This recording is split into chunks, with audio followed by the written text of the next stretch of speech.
Ari Axelrod, thank you so much for joining me here today.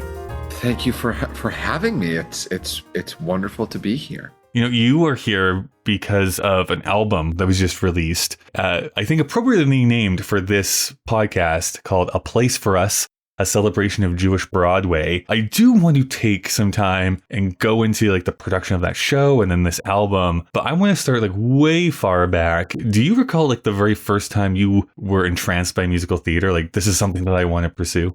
Yeah. Hold on. If you hear any licking or scratching, it's my dog Leo, who was named after. Okay. After Bernstein. Yeah. Bernstein. I thought maybe you were just getting really excited about this question. Well, that too. When I was growing up, I played drums, and I had a catering business in first grade called the Olive Branch, and amazing. I really didn't. And I'm from Ann Arbor, Michigan, and so Michigan football was everything. Mm-hmm. And my brother was an actor, so I always thought that acting was his thing, and my thing was, sports and drums and that. But I would, do the summer camp thing, the day camp. Mm-hmm. I would, be in the ensemble, and my brother would be the lead. I was gangster number 2, and my brother was Nathan Detroit. And that was kind of right. a lot of the time. And so I really kind of did it because he did it. I think I really loved the excitement. I remember the anticipation of the cast list being announced. Even though I did it, because my brother did it, I think, I had to have had some appreciation for it to, keep my already limited attention span engaged. The anticipation of the cast list and then getting the part, going through and highlighting all my lines and reading it and getting so excited to be in that world. That was always so exciting to me. But I didn't really understand the correlation between that, like summer camp musical theater, and the concept of Broadway as a whole. That did not register as being one and the same.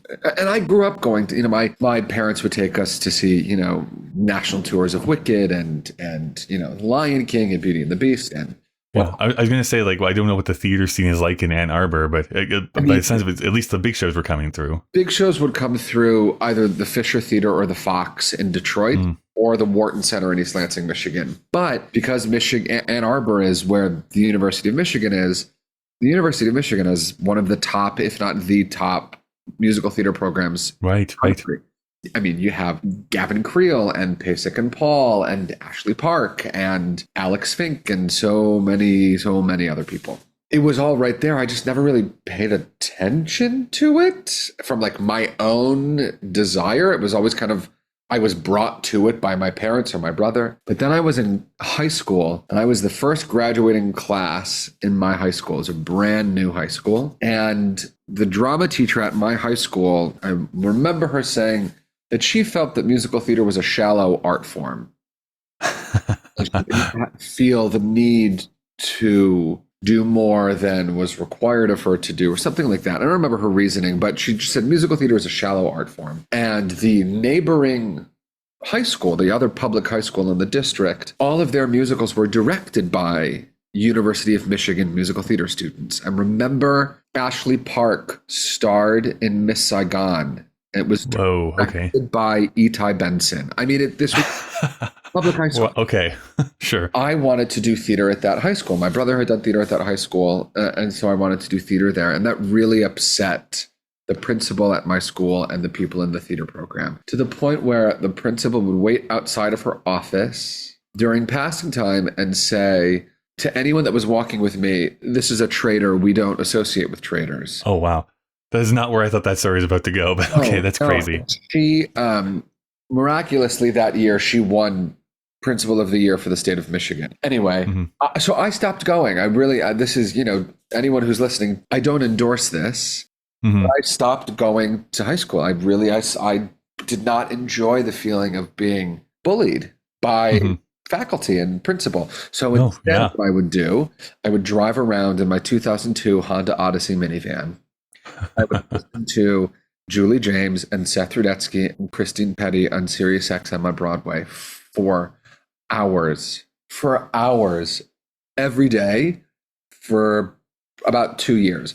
I passed. I graduated and then I went to school and got a degree in musical theater. But it was those moments in the car when I felt very alone and I felt like I didn't have a place. You know, the voices of Liz Calloway and Christine Ebersol and Faith Prince and you know, the scores of Sunday in the Park with George and West Side Story and Les Mis and all of these musicals, they became my sanctuary in a way. And that was those years. Those were the first moments where I had a relationship with musical theater on my own terms, not because my parents were bringing me to the theater or because my brother did it. This was something that I was seeking out for myself, and I never looked back. Well, I want to just hone in on for just a second there. I don't think this is a unique experience in modern times where that feeling that you're saying of being lonely, about like not being able to express yourself in the right way, or like just not feeling seen or being actively attacked, and finding solace in musical theater via albums or streaming or whatever it happens to be. It's just so interesting to me that that is such a recurring thing. When you think about musical theater, you think of it as being kind of something that needs an audience, but I don't know if that's necessarily true anymore, where it can find those fans and it can find that following because of, you know, the way that things are recorded nowadays, sort of thing. So I don't know. I have a very, not that I was ever a performer, but like I did fall into those same feelings and like finding my escape by listening to albums by myself in my room. So I mean, I don't know. There's something to that. Well, I think you look at the pandemic.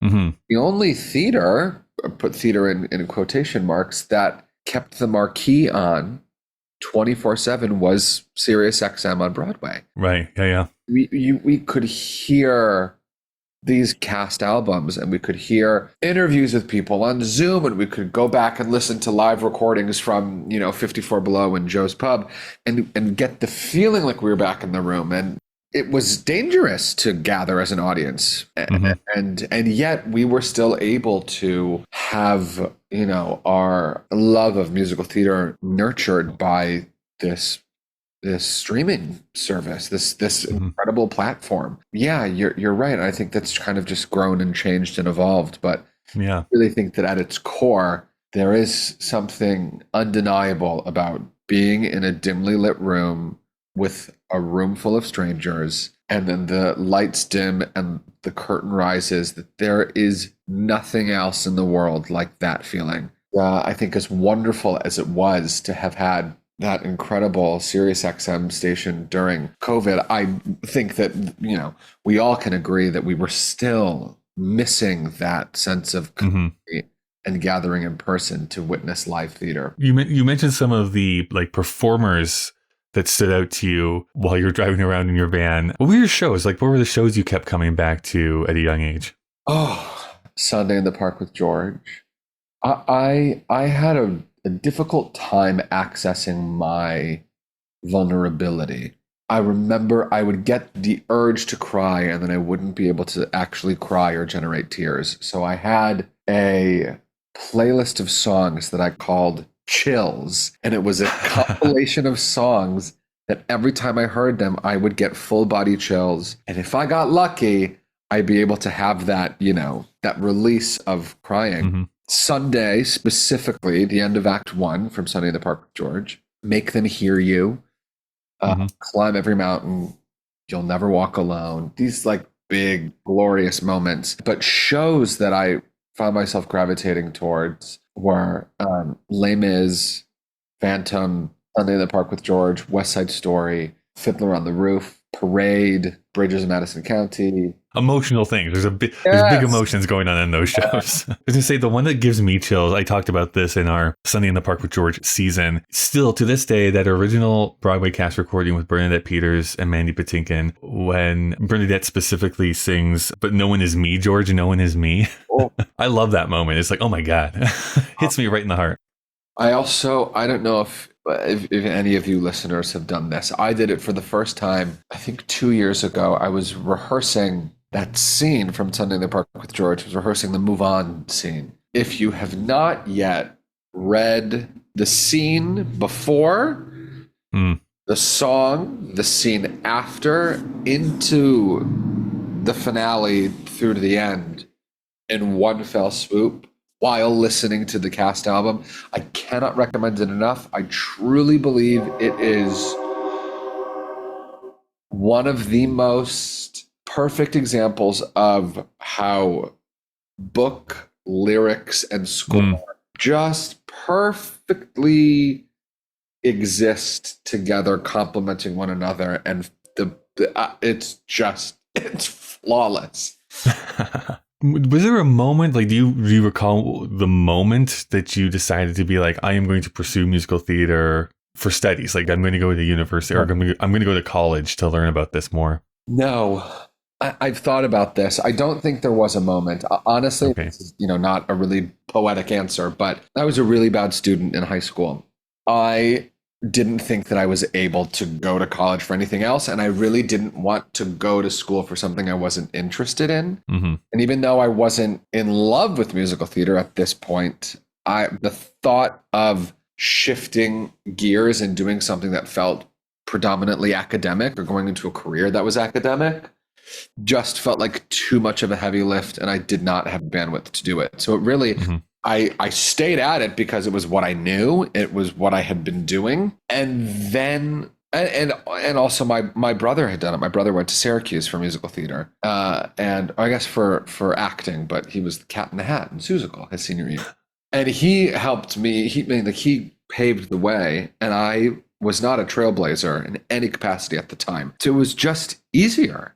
And then those 2 years in my car just made me fall in love with it again on my own terms. And then when I got to college, really, it was the university that I went to. The head of the department said, I see your grades and they're not excellent, but they're not terrible. But we don't care about your grades. We care about who you are as a person and what you have to offer, with your talent. And it just felt like a huge weight had been lifted, because I thought I was destined for failure. Who would have thought that, 10 years later, I would be teaching?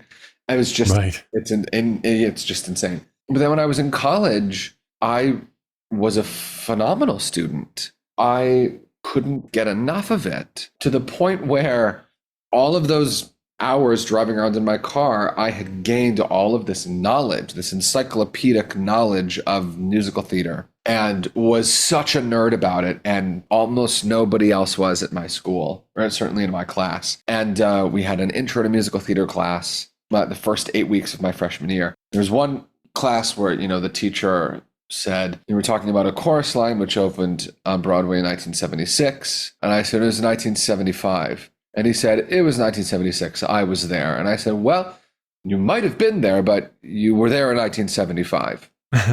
He looked, and I was right. And he came up to me after class and he said, it's so refreshing to have someone here who cares about this as much as I do. And that's great. Yeah, it became clear that I was in the right place, doing the right thing. But I don't think there was a moment where it was an aha moment and the stars aligned. It really was just, from early on, I didn't have the energy or the interest to do anything else. And that's what led me to where I am today. And now I really can't imagine my life without it. It is so fascinating to see how people can just open up and flourish when tying education to something that they're actually interested in. I'm not saying that, public schooling, you only learn stuff that you'll never use ever again. But I know so many people and people I went to school with, like, they just did better once they left that environment and they were focused on something that they really wanted to do. It's that kind of thing about, I don't know if it's a saying or what, I know it is like a little New Yorker cartoon, but if you take a look at a bunch of animals and you graded every animal and whether or not they could climb a tree, then every fish is stupid.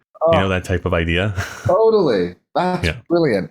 Well, I did not know, I did not feel smart at all in my entire childhood, at all. And it wasn't until I got to college that I felt like I actually had some level of intellect. I cannot believe that I now have traveled around the country going to universities and giving lectures on Judaism and musical theater, let alone intersect. I mean, it's just, I have my own thoughts on, the education system, and I think it works for some and it doesn't work for others. And I'm lucky that I was able to, I didn't completely set myself up for failure, but I certainly was not set up for success. I also think that based on this the school that I had, it was also a truly a brand new high school, still under construction my freshman year. The infrastructure to sustain 4 years for students was, but it is what it is, and I'm here now, and now I'm, an absolute nerd and an academic junkie. So, Well, yeah, let's break that open here a little bit because, as I mentioned here at the beginning, like we are here to talk about this album that's available for people to listen to, purchase, stream, however they want to consume this piece. But the subtitle there is a celebration of Jewish Broadway. So in your academic studies, when did this become kind of a passion project for you of like tying Jewishness to musical theater? When I was at school, I was the only Jewish person in my class who had a non-self-hating relationship to their Jewish identity. And growing up, I never felt like I had to fight for my Jewish identity to be accepted. I grew up in a college town with a lot of Jews, and then going to school in the Midwest at a university founded by nuns in a town with the word saint in the name, it was really challenging. And I found myself assimilating in ways that I had never assimilated before. I found myself making self-hating Jewish remarks so that I would laugh before anyone else could laugh. I went to Israel the winter of my senior year, and everything kind of changed. And I realized it was no longer comfortable making myself small so that the people who had anti-Semitic blind spots could feel comfortable. I finally started like grabbing at my Jewish identity and pulling it towards me and making room for it. And one of the things that I found myself, and this was at a musical theater conservatory, so musical theater was everything. And here I am making room for my Jewish identity on my terms. While this was happening, I saw this incredible PBS documentary about, I think it's Broadway musicals, A Jewish Legacies. I'm probably butchering the title, but I watched it and I just felt such a sense of pride that it's not that I was unaware, but I hadn't fully clicked it together that all of these shows that had been my companions in high school and now in college, I'd come to love, they were all written by Jews. All of them, except for the ones Cole Porter wrote and John Bacchino and Lin-Manuel Miranda. And even Cole Porter was writing Jewish songs. So, and that to me, it felt like, whoa, I am embarking on something here. When I move to New York and I begin auditioning, I am auditioning to make to take my place in this lineage of brilliant Jewish theater makers. And that felt like the most important thing I could do with my life. Then, my love of theater became more than just a love of the art form and the scores that I loved, but it became, just so, I had a sense of pride when I would listen to these scores and a sense of, familiarity and with these scores because they were written by people that I recognized from my shul and from, my communities.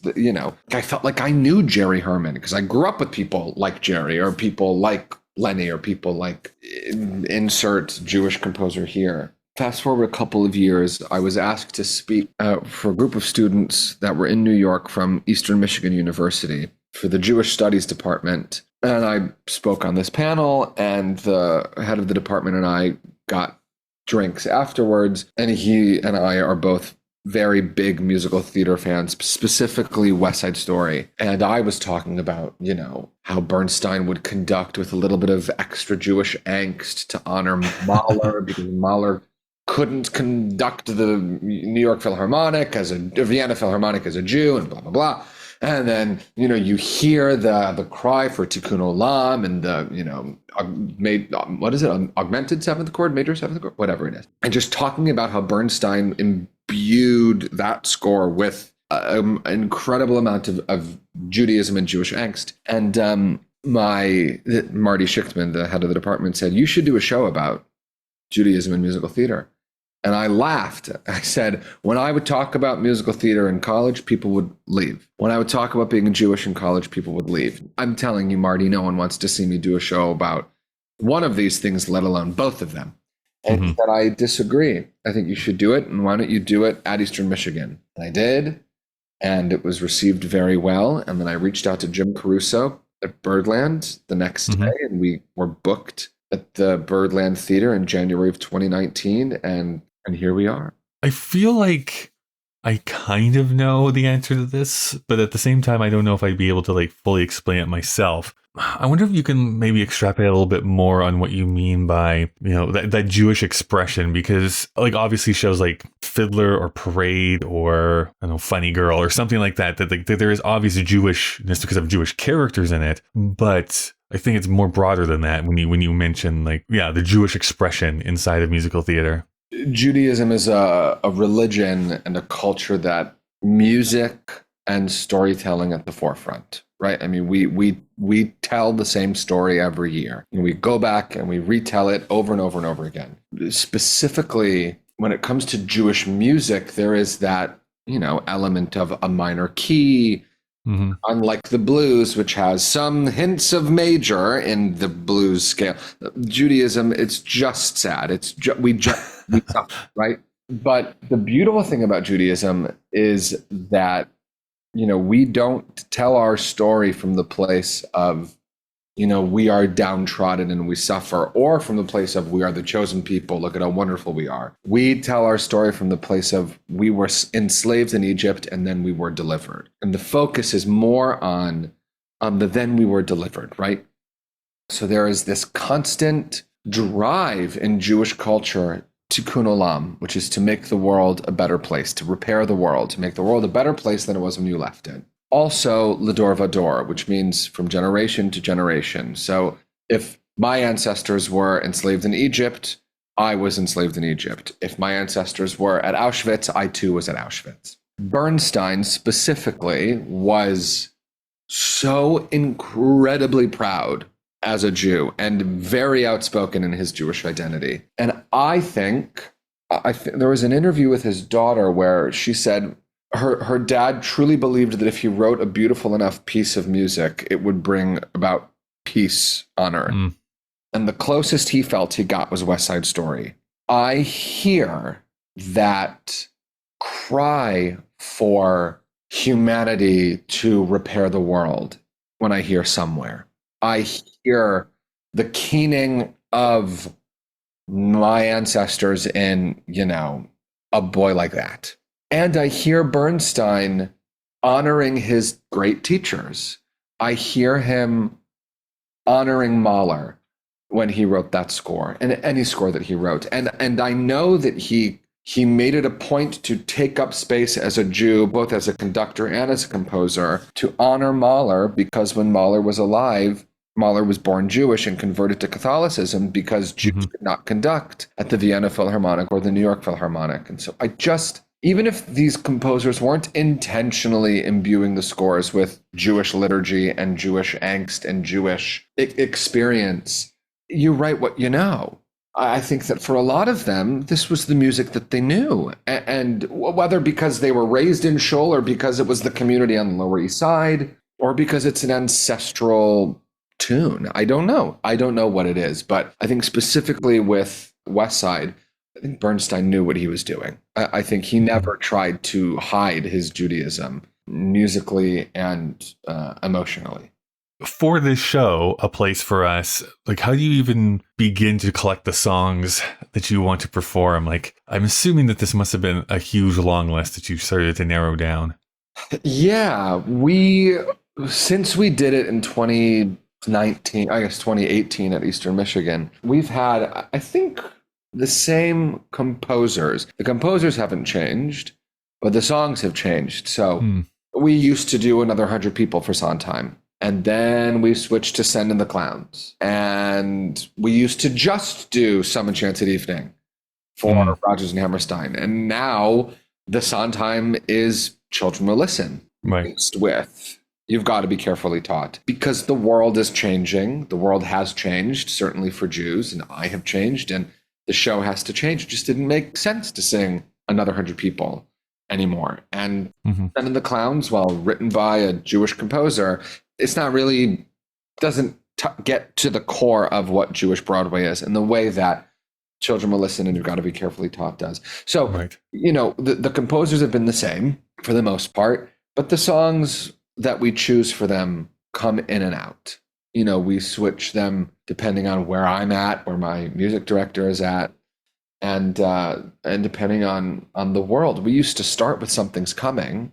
I had been singing the song for so long, I didn't want to sing it anymore. So then we switched the opening number to Miracle of Miracles, which is great. It's a wonderful opening number. It's Fiddler on the Roof right out of the gate. And then October 7th happened, and we had a performance in New York 2 weeks after October 7th, and it felt wrong to begin the show with Wonder of Wonders, Miracle of Miracles, an up-tempo celebration. Even though the show was titled The Celebration of Jewish Broadway, it didn't feel like it was being sensitive or receptive to the moment that we were in. So we switched it. Now the opening number is Hatikva, which is the Israeli national anthem, and we pair it with Hope by Jason Robert Brown, which he wrote in the wake of the 2016 presidential election, and just puts what's in the world right out front, and it invites it into the room. But there are plenty of composers that we don't have. We don't have Lerner and Lowe. We don't have Kander and Ebb. I say it's a celebration of Jewish Broadway, but tonight we're doing just a sliver, because if we did all of it, we'd be here for 40 days and 40 nights. Fair enough. When did the idea of doing a recording come about? Growing up, going to high school, and instead listening to all those cast albums on Sirius XM, I had always wanted to make an album, but it's very expensive. It's a profound investment that I have never had the capital enough to make. Ron Thomas approached me in probably the summer of 2023. He had just funded and produced Jeff Harner's Sondheim album, I Know Things Now, My Life in Sondheim's Words. Ron approached me and said, I'd really love to produce your Jewish Broadway show as an album. And we had to wait until 2024 started. And then I met with Tommy Krasker at PS Classics. And Tommy said he loved the show. The challenge would be to find a way to make the in-person experience translate to a listening experience, because the show is very much about the history and the context and the script and the patter. And how do we get our point across without me having to say a word? And that's how it began. But it only happened because Ron Thomas approached me and said, I'd like to fund this for you. And he did. And he is an angel of a human being. In Judaism, we have this belief that there are 36 righteous people on planet Earth at any given moment. And I believe that Ron is one of them. I mean, this is a similar question, I guess, that I just asked you. Because you're seeing that the show is constantly changing and reinventing itself, then how did you come up with the tracks that appear on this album then? There are some songs and some arrangements that I've done. Tommy said, can I, in 2022, I had recorded an album that was live at Birdland. So I'd had that discography for Tommy to look at. And there were songs from that he wanted to add. And then he said, are there any songs that have wound up on the cutting room floor, or any songs that you've wanted to sing or that you've sung before in other events that are not in the show proper? And we just kind of compiled a list of all the songs that I've sung that apply. So, on the track list, Hatikva, Hope, Therein, Migratory V, we added. You'd Be So Nice to Come Home To, sure. There are some that, I used to sing Corner of the Sky and I cut it 3 years ago. Now it's back in. But it was really, what are the songs that we have to have? And then what are the holes that are here? And how can we fill the holes? And then there are two songs, Lost in the Stars and Silent Spring / Adrift on a Star, that Larry Yerman and I had done for the Mabel Mercer Foundation's Cabaret Convention. We did Silent Spring on the night that was honoring Yip Harburg, and we did Lost in the Stars on the Kurt Weill evening. They both have to do with stars and the sky. And, when you have Jewish stars and A Place for Us and Searching the Cosmos. And yet, what if this was all Tommy kind of, saying there's connective tissue here. I know they're not in the show and you've never even done them in a full show, but what if we add them to the album? And now I can't imagine the album without them.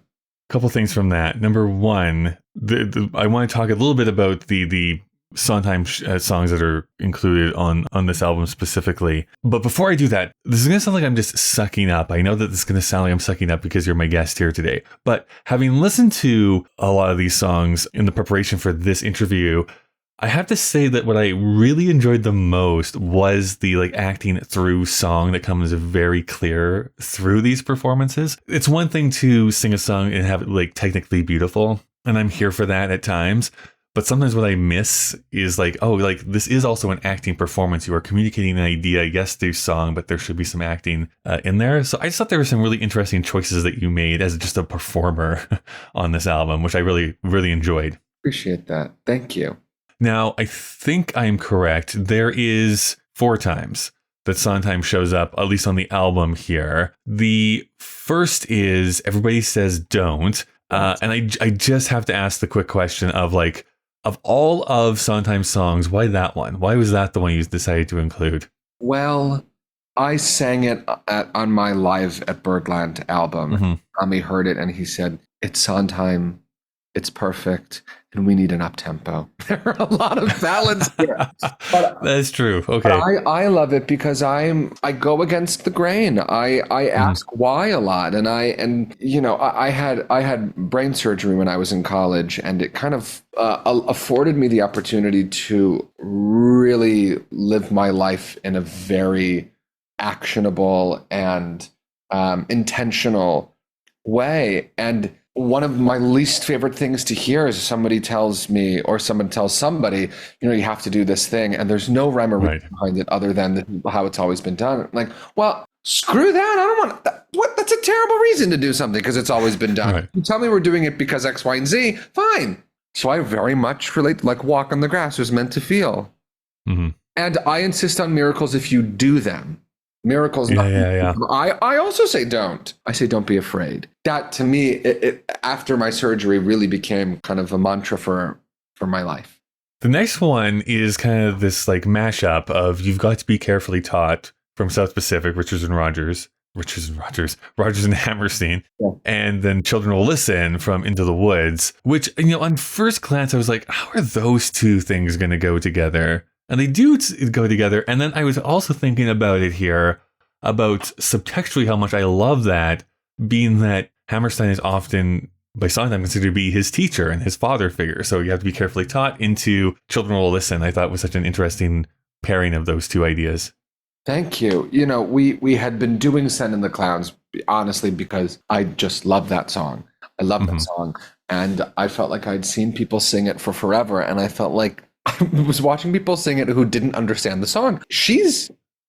The character is not, yes, heartbroken and devastated, but also profoundly bitter and angry and resentful. And she gets mean. And I just wasn't seeing it. And I thought, I want to take a stab at it. And I loved singing it, but it doesn't get to the core of what Jewish Broadway is. And my music director, Mike Stapleton, and I were asked to go to Indiana University's Hillel and do a performance of this show for them. This was in March of last year, and it was right in the middle of these horrifically terrifying campus encampments calling for horrible anti-Semitic blood libels, and showing up to a university and singing to Jewish college students. It just broke my heart.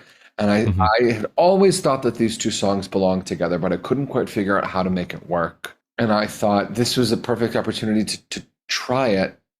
And Mike suggested that Children Will Listen be the bulk, that the ratio wise, let's try singing the entirety of Children Will Listen and have You've Got to Be Carefully Taught almost as the verse to the song. And what became clear was they're really two sides of the same coin. They're saying the same thing in a different way. The first one is, a cautionary tale. You've got to be carefully taught before it's too late. And also, careful the things that you say, because children will listen. We Right. all have to be careful with what we say to children, because they will listen to what we say to them. And if we are not careful, we will teach them bad things.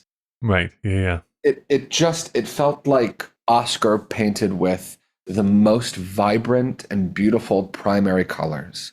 Mm. And Sondheim took it a step further and painted with the entirety of the color wheel to further and deepen and contextualize Oscar's point. Yeah, I love that. I love that idea. And then there's two West Side Story inclusions here, Cool and Somewhere. And I always contend, as much as Sondheim was self-critical about his lyrics for Somewhere, I still think it's one of the most beautiful songs I've ever listened to. So I agree. Yeah. I totally agree. With Cool, I don't know if you know this just from listening to it, but you certainly know it when you see the show, but I'm playing the conga. So when you listen to it, it might seem a little confusing that the conga is so heavily featured, but in the show, the conga has been sitting on stage the entire show, and the audience is left thinking, what's going to happen with the conga? Something's going to happen. Nothing's happening. Sure. It's going to happen. And then I go and sit down behind it, and people who have no idea that I've played the drums since kindergarten go, wait, what? What's happening? Oh my God. Oh, wow. Plays the drum. What? But it gives me an opportunity to not act and to just become, certainly on this album and in the show as it is now with 6 pieces, to become a member of the orchestra, to really highlight the incredible arranging that Mike did. In the show, we've just talked about Jewish immigration and talked about, the Holocaust on October 7th, and then we need to shift to Somewhere, and it's almost like all of this anger and feeling and, generational trauma, I get it out on the conga. I have somewhere to put it. And then after we do that, I say, if I could invite 5 people to dinner, I would invite Leonard Bernstein 5 times. And then I talk about him, and I just, my profound gratitude and love for him. And I talk about how, these brilliant composers, either they themselves came from places where they didn't belong, like Irving Berlin and the Gershwins and Kurt Weill. And they came to a place where they didn't belong. And rather than focusing on we were slaves in Egypt, they focus on we were delivered. They created this place where they got to belong. And somehow, nearly 100 years later, this thing that they built has become an American art form where now, through a Holocaust and multiple wars and a global pandemic and a rise in, totalitarianism all over the world, for 2.5 hours in the theater district every night, people can escape and they can find a place to belong. That's such a beautiful way to end this off. Ari, thank you so much for taking the time here today to speak with me. Maybe just as another last pitch here, if people wanted to listen to this, how can they listen to this album? It is available everywhere that you can stream your music. So Apple Music, Spotify, YouTube, Pandora. And then if you would like to purchase it, you can purchase it through Amazon, and I believe through the PS Classics website. Are you available online for people to follow you too, or are you off of social media? No, I am very much on social media. I only do Instagram, so my Instagram is very simple. It's at Ari Axelrod. And my website is ariaxelrod.com. Perfect. Great. Thank you once again. My pleasure. Thank you. Before you are 6 or 7 or 8, to hate all the people your relatives hate, you've got to be carefully taught. You've got to be carefully taught.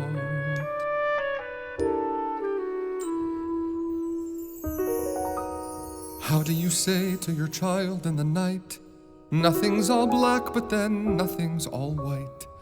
How do you say it will all be all right when you know that it mightn't be true? What do? You've got to be careful.